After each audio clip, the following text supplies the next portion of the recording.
Bienvenue sur Clapotis. Cet épisode fait partie de la série des podcasts qui a pour but de vous expliquer en quoi il est intéressant de s'attarder un temps sur la signification, la portée du titre de l'œuvre que vous avez à étudier. En effet, retenir des significations, des implicites relatifs au titre va vous permettre d'exploiter des points littéraires, des points stylistiques qui vous seront primordiaux aussi bien à l'oral qu'à l'écrit. Par exemple, à l'oral, vous pourrez au fil de votre explication linéaire ou dans l'introduction générale évoquer la portée du titre. À l'écrit, en dissertation par exemple, toutes les remarques que l'on va faire peuvent constituer des arguments, des exemples que vous allez déployer au fur et à mesure de votre démonstration.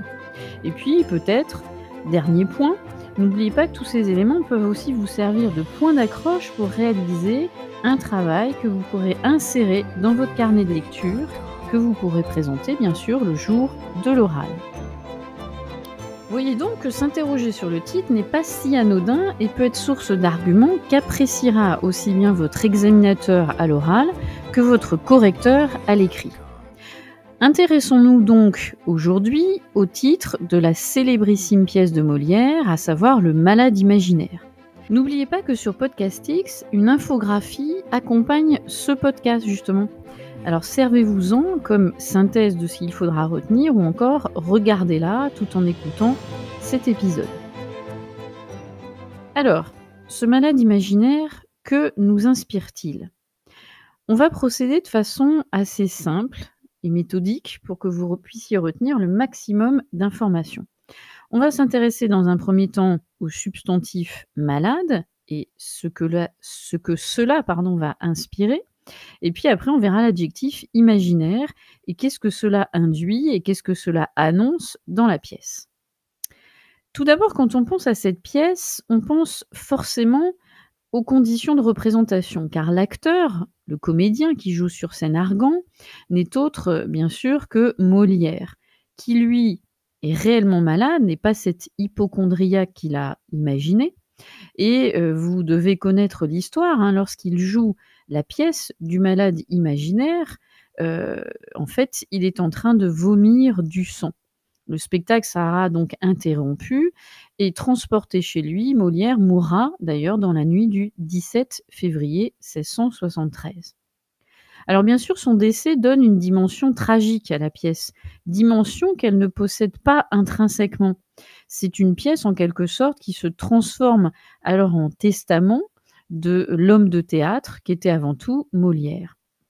C'est un testament comique où tout est jeu, fiction, imagination, et le titre de la pièce induit déjà tous ces éléments.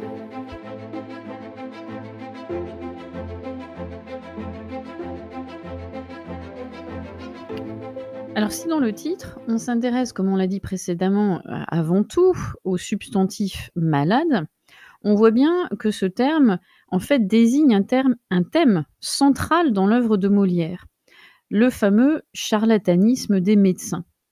Car qui dit malade dit avant tout médecin, relation entre le patient et le médecin, et on sait très bien que pour Molière, le terme renvoie un thème qui lui est très cher, celui de la médecine, une médecine incapable, prétentieuse, grotesque, qu'il a déjà d'ailleurs exploité dans des pièces précédemment.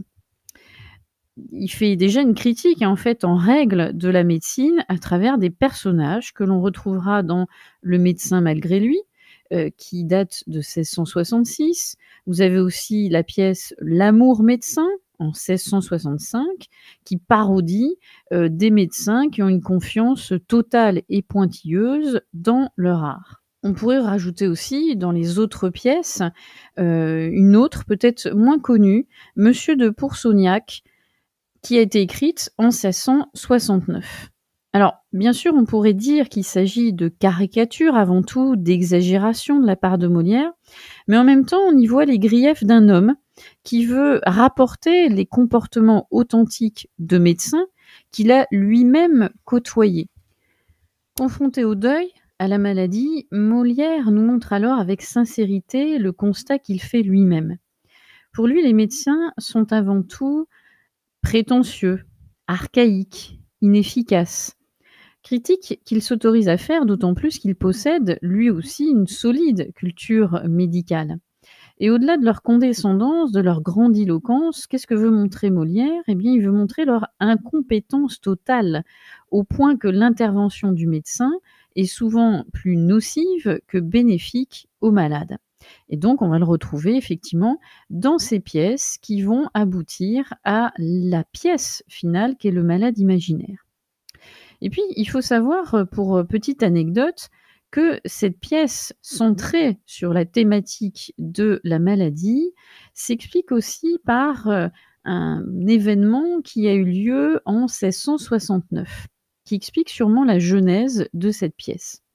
Alors vous allez me dire qu'est-ce qui se passe en 1669? Eh bien, une comédie satirique intitulée Élomire hypocondre ou les médecins vengés est en train, de faire, polémique et surtout est en train de circuler dans les salons parisiens. Elle commence à faire parler d'elle en cette année de 1669.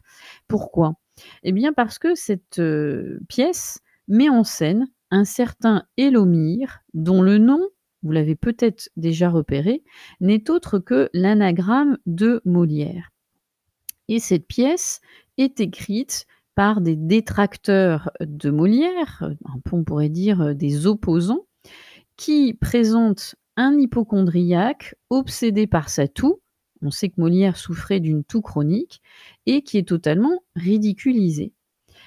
Molière apprend la création de cette comédie satirique, qui attention n'est pas encore jouée, et décide alors d'y répondre en créant son illustre personnage d'Argan, qui sera donc le personnage principal du malade imaginaire. Pour information, hein, cette pièce ne sera jamais jouée.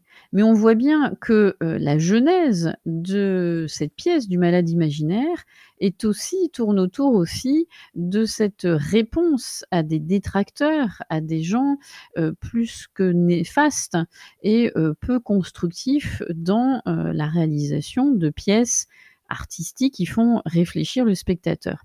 Donc on voit bien un petit peu l'ambiance nauséabonde qui était celle des années 1669-70 qui conditionne aussi la réalisation de cette pièce.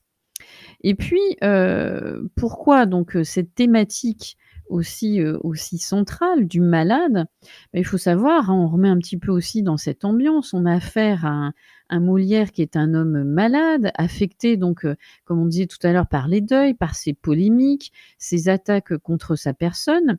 Il faut savoir aussi qu'il a été trahi par Lully, hein, avec qui il avait composé et réalisé de nombreuses pièces, précédemment. Il est abandonné par le roi. Bref, il écrit ce malade imaginaire dans un contexte, personnel plutôt sombre et tous les personnages, au-delà du personnage d'Argan, évoquent la mort, avant la maladie, mais la mort à un moment ou un autre et on voit que d'ailleurs dans la pièce, à 3 reprises, ils vont même jusqu'à la mimer. C'est la raison pour laquelle certains s'accordent à dire que le titre annonce, des lectures de la pièce non pas comiques, mais plutôt noires et pessimistes.